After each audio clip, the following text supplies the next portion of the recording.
Hello बच्चों, welcome back to our channel active Adda. अब यहाँ पे हम क्लास 12th फिजिक्स की एनसीईआरटी का सलूशन कर रहे हैं, जिसमें अब तक हमने 4 लेक्चर में 12 क्वेश्चन को लगभग सॉल्व कर लिया था। और आज हम डिस्कस करेंगे क्वेश्चन नंबर 13 एनसीईआरटी सलूशन का। क्वेश्चन नंबर 13 क्या कह रहा है, मान लीजिए अभ्यास 1.12 मतलब 12वें क्वेश्चन में, क्वेश्चन नंबर 12 में गोले ए और बी का साइज सर्वसम है, मतलब सेम है। इसी साइज का कोई तीसरा अनावेशित गोला पहले तो पहले गोले के संपर्क में, तत्पश्चात दूसरे गोले के संपर्क में लाकर अंत में दोनों से हटा दिया जाता है। अब ए और बी के बीच नया प्रतिकर्षण बल क्या होगा। पहले इस क्वेश्चन के बेस में हम इसके कॉन्सेप्ट पे चलते हैं। पहले देखते हैं क्वेश्चन नंबर 12 क्या कहता था। क्वेश्चन नंबर 12 जो हमने कल सॉल्व किया था, उसमें 2 गोले दिए थे सेम साइज़ के। एक गोले का आवेश Q, दूसरे गोले का आवेश QB। दोनों गोले दूसरे से 50 सेंटीमीटर की दूरी पर रखे थे, तो R का मान हमने निकाल दिया था 1/2 मीटर, और दोनों का आवेश बराबर था 6.5 × 10⁻⁷। हम क्या करते हैं, इसका आवेश मान लेते हैं Q और इसका आवेश मान लेते हैं Q। चलिए अब आते हैं इसके सोल्यूशन पे। हम एक गोला है मेरे पास A नाम का, इस पे आवेश है Q। एक दूसरा गोला है मेरे पास B नाम का, उस पे भी आवेश कितना है Q। और एक तीसरा गोला है C नाम का, जिस पे आवेश है 0, कोई आवेश नहीं है।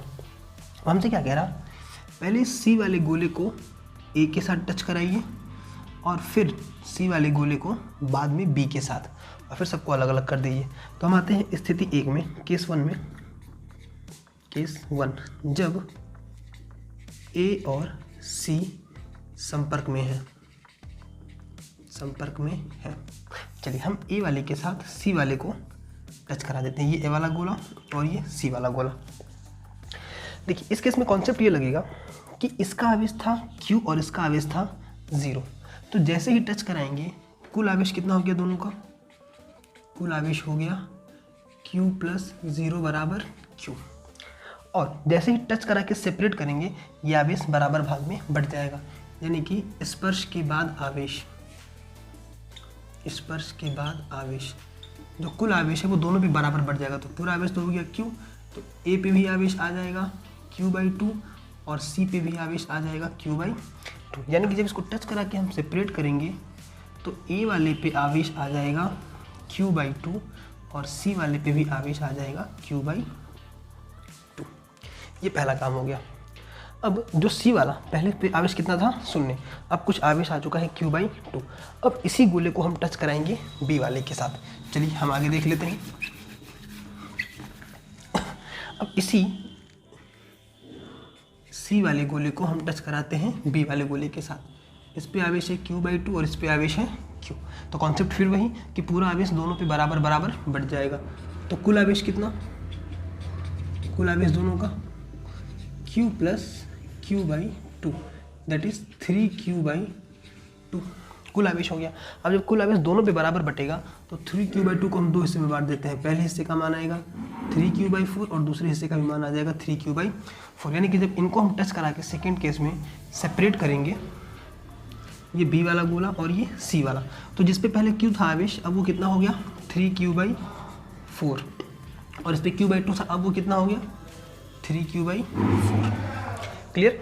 अब ये पूरे आवेशित गोले हो गए, यानी कि हमारे पास जो 3 गोले पहले थे Q और 0 आवेश के, ये पूरे ओवरऑल प्रोसेस में हमारे पास जो अब 3 गोले हमको मिल रहे हैं, A वाले गोले पे आवेश है Q/2, B वाले गोले पे आवेश है 3Q/4 और C वाले गोले पे भी आवेश है 3Q/4। ये हमने पूरे आवेशों को बांट दिया। अब हमसे क्या कह रहा, ऐसा करने हटा दिया जाए, उसके बाद अंत में A और B के बीच नया प्रतिकर्षण बल कितना होगा। अब A और B के बीच नया वाला बल कितना लगेगा ये हमें पता लगाना है।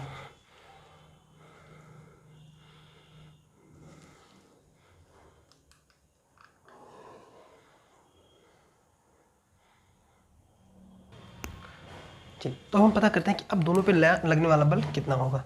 तो पहला आवेश हो गया Q/2, दूसरा आवेश हो गया 3Q/4 और दोनों के बीच की दूरी हो गई 50। तो नया वाला बल Fν = small k Q1 Q2 R का स्क्वायर। स्मॉल k का मान 9 × 10⁹ इंटू Q1 का मान Q/2 इंटू Q2 का मान 3Q/4 अपॉन R का स्क्वायर मतलब 1/2 का स्क्वायर। ठीक है, अब हम सॉल्व कर लेते हैं। 9 इंटू 10 की पावर 9 इंटू क्यू और क्यू 3q स्क्वायर अपॉन 2 4 ज़ा 8 इंटू 1 अपॉन 4, ये 4 2 ज़ा 8। क्लियर, यानी ओवरऑल अब देखिए क्यू का मान हमें पहले क्वेश्चन में दे रखा था। क्यू का मान कितना था 6.5 इंटू 10 की पावर -7 अप्रॉक्स।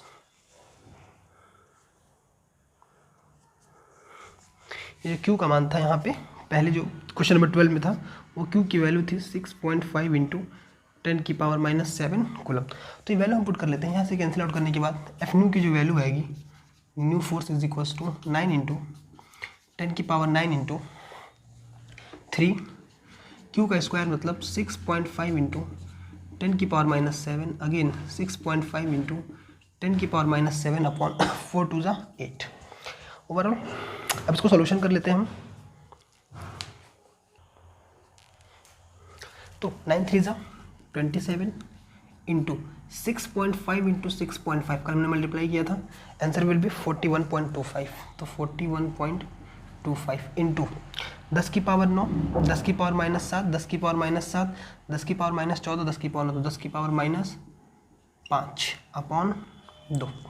अब इनको हम मल्टीप्लाई कर लेते हैं पूरा।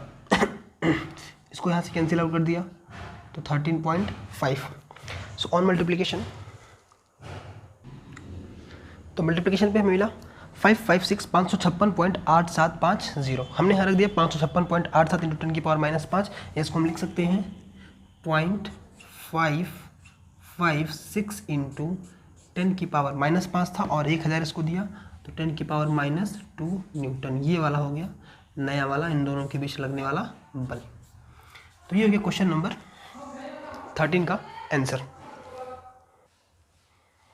तो इस तरह से हमारे क्वेश्चन का आंसर हो गया। इसमें मेरा लॉजिक सीखने वाला क्या था कि अगर एक चार्ज कंडक्टर है, एक दूसरा कोई चार्ज कंडक्टर है, और अगर इन दोनों चार्ज कंडक्टर को हम टच कराते हैं, स्पर्श कराते हैं, और स्पर्श कराने के बाद अगर हम इनको सेपरेट करेंगे तो जो भी इनके आवेश क्यू होंगे तो टोटल आवेश हो गया 2q आवेश, फिर इन पे बराबर बराबर बढ़ जाएगा क्यू, मतलब जो भी इनके आवेश होंगे कुल आवेश दोनों पे बराबर बराबर बढ़ जाता है। इस पे ये अप्रोच हमें लगा के इसको सॉल्व किया।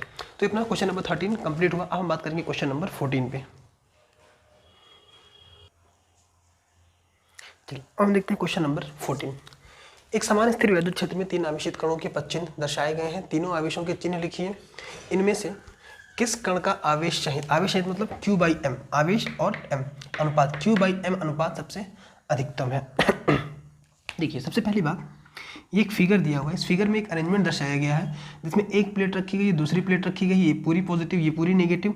तो हमेशा इस केस में पॉजिटिव से नेगेटिव की ओर एक समान वैद्युत क्षेत्र E बन जाता है। ये अरेंजमेंट इसीलिए काम ही आता है कि किसी भी स्पेस में अगर हमको एक समान वैद्युत क्षेत्र बनाना हो किसी स्थान पे, तो हम वहाँ पे 2 प्लेट लगा देते हैं, एक पॉजिटिव एक नेगेटिव। इनमें क्या होता है, पॉजिटिव प्लेट से नेगेटिव प्लेट की ओर हमेशा वैद्युत क्षेत्र स्थापित हो जाता है।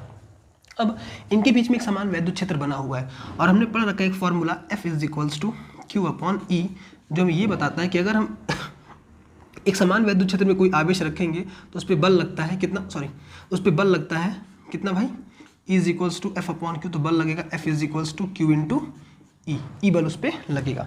यानी जितने भी आवेश यहाँ रखे गए, या पहला आवेश या दूसरा या तीसरा, तीनों पे बल लगेगा। इस क्षेत्र में तीनों पे बल लगेगा, पहले पे भी, दूसरे पे भी और तीसरे पे भी। और आवेश में अगर बल लगेगा और उनमें गति है तो भाई उनमें त्वरण आ जाएगा, यानी तीनों में ही त्वरण आ जाएगा। क्लियर, बल कितना लगेगा भाई, तो F बराबर जितना उनका आवेश होगा इंटू जितना वैद्युत क्षेत्र होगा, और जो त्वरण होगा वो सेकेंड लॉ ऑफ मोशन से A बराबर F/m या Q × E/m, इतना त्वरण उसमें उत्पन्न सारे आवेश में हो जाएगा। अब हमसे कुछ पूछ दिया कि सबसे पहले मतलब सबसे ज़्यादा Q/M अनुपात किसका है, और तीनों आवेशों के चिन्ह। ये तो बहुत आसान बात है भाई। अगर हम तीनों आवेशों के चिन्ह की बात करें तो जो पहला आवेश है वो ऋणावेश है। कैसे पता, क्योंकि देखिए वो पॉजिटिव वाले प्लेट की ओर मुड़ रहा है। किसकी तरफ मुड़ा, पॉजिटिव की ओर, और पॉजिटिव की ओर मुड़ता कौन है, नेगेटिव चार्ज। अगर हम बात करें दूसरे वाले प्लेट की तो दूसरा वाला आवेश भी ऋणावेश है, क्योंकि वो भी किधर मुड़ रहा, पॉजिटिव की ओर। अगर हम बात करें तीसरे आवेश की तो तीसरा आवेश है धनावेश। क्यों, क्योंकि वो मुड़ रहा नेगेटिव वाले प्लेट की ओर, और नेगेटिव की ओर कौन मुड़ता है, पॉजिटिव। तो हमने ये समझ लिया कि इस पे है पॉजिटिव चार्ज, इस पे है नेगेटिव चार्ज, और इस पे है नेगेटिव। तीनों आवेश के हमने चिन्ह पता लगा ली। अब हमें पता करना है कि किसका Q/m सबसे ज़्यादा है। अब यहाँ पे Q/m हम बता के दे सकते हैं। यहाँ देखिए, ये इनका x अक्ष और ये y अक्ष। y अक्ष का विस्थापन हमको दिख रहा है कि सबसे ज़्यादा ये मुड़ा हुआ है, ये थोड़ा कम और ये थोड़ा और ज़्यादा मुड़ा हुआ है। हमें पूछा सबसे अधिकतम किसका, तो हम एक संबंध निकाल लेते हैं। ये जो इनका जो ये विक्षेप हुआ है, जितना पथ ये मुड़ गए हैं, देखिए तो ये इनका ओरिजिनल लाइन है, ये इतना मुड़ा है। ये इनका ओरिजिनल लाइन है तो ये इतना मुड़ा है, और ये इनका ओरिजिनल लाइन है तो इसने इतना अपने आप को मोड़ लिया है। तो हम देख रहे हैं तीनों ही अपने पथ से कुछ न कुछ मुड़ गए हैं। अब हम इस मुड़ने वाली दूरी को निकाल लेते हैं तीनों केस में। चलिए, हमको एक फॉर्मूला पता है गति के दूसरे समीकरण से। गति का दूसरा समीकरण क्या है भाई, कि जब भी कोई चीज़ कुछ दूरी तय करता है, त्वरण होता है उसमें, तो फॉर्मूला अप्लाई होता है h बराबर ut प्लस 1/2 at²। इन तीनों का प्रारंभिक वेग शून्य है, क्योंकि शून्य से स्थापित हुए हैं, स्टार्ट हुए हैं ये, तो फॉर्मूला आएगा 1/2 at², या 1/2 a का मान हमने निकाल रखा है QE/m और t का स्क्वायर। अगर हम इस पूरे फॉर्मूले में देखें तो h is proportional to Q/m। इसको ऐसे लिख दिया जाए, तो अगर हम Q/m को सेपरेट कर लें तो 1/2 et का स्क्वायर। क्लियर? ये सारी चीज़ें एक फिक्स कांस्टेंट है। ई वैद्युत क्षेत्र कांस्टेंट, 1/2 कांस्टेंट, इसको पार करने में लगा समय भी फिक्स होगा कांस्टेंट। तो जो h है वो किसके अनुपात में, किसके समानुपाती हो गया, Q/m के। यानी कि जिसका विक्षेप ज़्यादा होगा उसका Q/m भी ज़्यादा होगा, और जिसका विक्षेप कम होगा उसका Q/m भी कम होगा। यानी Q/m निकालने का तरीका हम देख पा रहे हैं, यहाँ पे हम उसके विक्षेप से दिखा रहे हैं, जहाँ पे h क्या है, लंबवत तय की गई दूरी, इसकी ये दूरी, इसकी ये दूरी। अब तीनों किसमें सबसे ज़्यादा लंबवत दूरी किसने तय की है, तीसरे वाले पार्टिकल ने है। तो हम कह सकते हैं क्योंकि तीसरा आवेश समान क्षेत्र में सर्वाधिक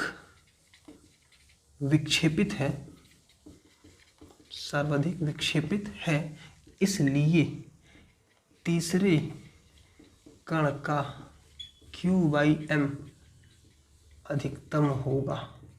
तो ये अपना आंसर हो गया कि किसका Q/m सबसे ज़्यादा होगा। तो हमने Q/m निकालने के लिए पहले कंपेयर कर लिया कि Q/m डिसाइड किससे होगा। Q/m डिसाइड होगा किससे भाई, लंबवत तय की गई दूरी से। जो उतने ही समय में ज़्यादा दूरी तय कर लेगा लंबवत में, उसका Q/m सबसे ज़्यादा होगा। और हमने नेचर भी पता लगा लिया कि पहले और दूसरे आवेश और दूसरा वाला चार्ज क्या है, दूसरा आवेश या दूसरा कण धनावेशित कण है। तो इस तरह से हमने 2 क्वेश्चन सॉल्व किया, क्वेश्चन नंबर 13 और क्वेश्चन नंबर 14। एक क्वेश्चन हम और देख लेते हैं, लास्ट क्वेश्चन नंबर 15। चलिए भाई, ये देख लेते हैं हम क्वेश्चन नंबर 15। क्या कह रहा है, एक समान वैद्युत क्षेत्र जिसका मान दिया हुआ है, और यहाँ पे देखिए मैं वेक्टर दे दिया है I कैप, ये मात्रक है न्यूटन पर कूलम, और ये I कैप। अब इस I कैप का मतलब क्या है आगे हम समझेंगे, पर विचार कीजिए। इस क्षेत्र का 10 सेंटीमीटर भुजा के वर्ग के उस पार्श्व से जिसका तल YZ से समांतर है गुजरने वाला फ्लक्स। अब यहाँ पे हमको 2 चीज़ समझना पड़ेगा। पहली बात तो ये, दूसरा फ्लक्स, ठीक है। और फिर इसी वर्ग से गुजरने वाला फ्लक्स कितना है यदि इसके तल का अभिलंब x अक्ष से 60 अंश का कोण बनाता है। चलिए दोनों पार्ट, पहले हम पहले पार्ट को सॉल्व करते हैं, या फिर सॉल्व करने से पहले कुछ बेसिक टर्म समझ लेते हैं। जैसे E का मान दिया हुआ है 3 × 10⁻³ I कैप न्यूटन पर। ये I कैप हमें ये बता रहा है कि जो E है वैद्युत क्षेत्र है वो x अक्ष पर है, या x अक्ष की दिशा में है, x अक्ष की दिशा में है। आपको पता होगा ये बात कि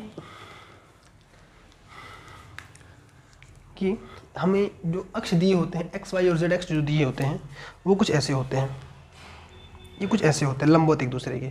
अगर ये x है, ये y है, तो ये z, ये x है तो y है z, तीनों दूसरे के क्या होते हैं, लंबवत होते हैं, बिल्कुल तीनों दूसरे के लंबवत होते हैं। अब जैसे मैं कह रहा कि वैद्युत क्षेत्र x अक्ष, क्योंकि I कैप दिया है मतलब x अक्ष में, तो हम मान लेते हैं कि ये x अक्ष है, ये पूरा ये वाला अक्ष ये x अक्ष है। इसमें वैद्युत क्षेत्र अपना ऐसे पूरा बिखरा पड़ा है, कितने परिमाण का, 3 × 10⁻³ I कैप के परिमाण का। अब हमसे क्या कह रहा, इसी क्षेत्र का 10 सेंटीमीटर भुजा के वर्ग के उस पार्श्व से जिसका तल YZ के समांतर। अब यहाँ पे देखिए एक चीज़ हम और उठा लेते हैं। मान लीजिए ये कोई स्क्वायर है, इसको हमने ऐसे YZ में, ऐसे YZ तल में रख दिया, ऐसे ये किस तल में आ गया, ये वाई जेड के तल में आ गया। अब हमको पता है कि जब भी कोई क्षेत्रफल किसी तल में रखा जाता है तो जो क्षेत्रफल सदिश होता है वो उस तल से लंबवत बाहर की ओर, यानी कि अगर इसको हम वाई जेड प्लेन में रखेंगे तो उसका जो क्षेत्रफल सदिश होगा वो एक्स अक्ष की दिशा में आएगा।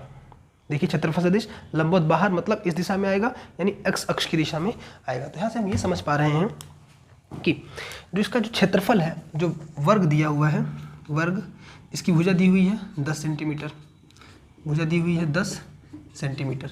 तो इसको मीटर में चेंज कर लेते हैं, तो 0.10 मीटर इसकी भुजा हो गई। तो इसका क्षेत्रफल कितना होगा, तो क्षेत्रफल होगा 0.10 इंटू 0.10, यानी कि 0.01 मीटर का स्क्वायर। ये हो गया इसका क्षेत्रफल। अब हमसे एक चीज़ समझ में, यहाँ पे हमें एक चीज़ समझना है कि वर्ग का क्षेत्रफल तो हमने निकाल लिया 0.10 मीटर स्क्वायर, लेकिन इसकी दिशा क्या होगी, क्योंकि यहाँ पे क्षेत्रफल सदिश बन जाता है, क्षेत्रफल सदिश। तो क्षेत्रफल सदिश की दिशा लंबवत क्षेत्रफल से बाहर की ओर होती है। अभी हमने चेक किया था कि जो तल जो था एक्स, जो ये वर्ग था ये वाई जेड प्लेन में आ गया था, वाई जेड प्लेन में आने की वजह से इसका क्षेत्रफल सदिश लंबवत बाहर की ओर मतलब एक्स अक्ष की दिशा में चला जाएगा। तो हम इसको ऐसे ना लिख के हम लिखेंगे 0.01 आई कैप मीटर स्क्वायर। ये हमने निकाल दिया क्षेत्रफल सदिश। ये ज्योमेट्री का यूज़ करके लिखा गया है। ये आई कैप कैसे हुआ, क्योंकि वाई जेड तल में था, वाई जेड तल के समांतर था, तो क्षेत्रफल सदिश की जो दिशा होगी वो बाहर की ओर मतलब एक्स अक्ष की दिशा में, और ई ऑलरेडी एक्स अक्ष में दिया हुआ है। अब हमें निकालना है क्या, गुजरने वाला फ्लक्स। फ्लक्स क्या होता है, किसी भी क्षेत्र से गुजरने वाली वैद्युत बल रेखाओं की संख्या। इसको हम इंडिकेट करते हैं फाई से। फाई का फॉर्मूला होता है E dot S, vector E dot vector S. Vector E dot vector S क्या होता है भाई, किसी भी किसी भी क्षेत्रफल से गुजरने वाली वैद्युत बल रेखाओं की संख्या। अब ई का मान दिया हुआ है 3 इंटू 10⁻3, एस का मान मैंने निकाल दिया है i cap sorry into s का मान मैंने निकाल दिया है 0.01 i cap. Clear. I dot i का मान कितना होता है 1। आई डॉट आई कितना होता है 1। ये वेक्टर की प्रॉपर्टी है कि दो वेक्टर का डॉट प्रोडक्ट, दो सेम वेक्टर का डॉट प्रोडक्ट हमेशा कितना हो जाता है, यूनिटी। तो ये आई डॉट आई कितना हो जाएगा भाई 1। तो 3 इंटू 10⁻3 इंटू ये तो वैल्यू हो गई 1 इंटू इसको लिख सकते हैं हम लोग 1/100। 1/100 से टर्म कैंसिल, यहाँ 10 बच जाएगा, तो 3 इंटू 30। फ्लक्स की संख्या कितनी हो जाएगी, वैद्युत बल रेखाओं की संख्या 30। ठीक है। इसका मात्रक लिख चाहे तो लिख सकते हैं न्यूटन पर कूलम मीटर स्क्वायर, ये इसका मात्रक होगा। वैसे ये प्योर नंबर होता है, वैद्युत बल रेखाओं की संख्या होती है, तो 30 इसका आंसर हो गया। तो हमने ये फर्स्ट पार्ट देख लिया कि 10 सेंटीमीटर भुजा के वर्ग के जिसका तल वाई जेड के समांतर है गुजरने वाला फ्लक्स क्या होगा। तो पहले हमने उस क्षेत्रफल सदिश की दिशा जज की, क्षेत्रफल निकाला, क्षेत्रफल सदिश की दिशा जज की, और उसको पता करने के बाद हमने उसको फ्लक्स के फॉर्मूले में ई डॉट एस में रख दिया। हमने क्या निकाल दिया, उस क्षेत्रफल से, यानी कि 10 सेंटीमीटर भुजा वाले वर्ग से गुजरने वाला फ्लक्स। अब इसके सेकेंड पार्ट में देखते हैं, इसी वर्ग से गुजरने वाला फ्लक्स कितना है यदि इसके तल का अभिलंब एक्स अक्ष के साथ 60 अंश का कोण बनाता है। चलिए देख लेते हैं इसको भी फिगर बना के। मान लीजिए ये एक्स अक्ष, ये वाई अक्ष और ये जेड अक्ष। अब क्या रहा है कि उसको ऐसा रख दिया गया है क्षेत्रफल को, मान लीजिए ये वर्ग था, ऐसे वर्ग रख दिया गया। अब इसके तल का विलंब कुछ ऐसा निकलेगा, कुछ ऐसा, क्योंकि उसको ऐसे कोण बना के, ऐसे उसको क्षेत्रफल को ऐसे कोण बना के रख दिया गया। एक्स अक्ष इधर है, कोण बना के रखेंगे तो क्षेत्रफल सदिश लंबवत बाहर की ओर, तो ये निकल गया एरिया वेक्टर जिसको हमने एस नाम दे दिया था, ये निकल गया लंबवत बाहर की ओर। और ये एक्स अक्ष हो गया, इससे कितना कोण बना रहा है 60 डिग्री। ठीक है। अब इससे गुजरने वाला फ्लक्स क्या होगा, फ्लक्स की संख्या बदल जाएगी क्योंकि क्षेत्रफल चेंज हो गया, क्षेत्रफल बदलने की वजह से फ्लक्स की संख्या बदल जाएगी। तो अब हम निकालते हैं नया फ्लक्स क्या होगा। तो दूसरी स्थिति में गुजरने वाला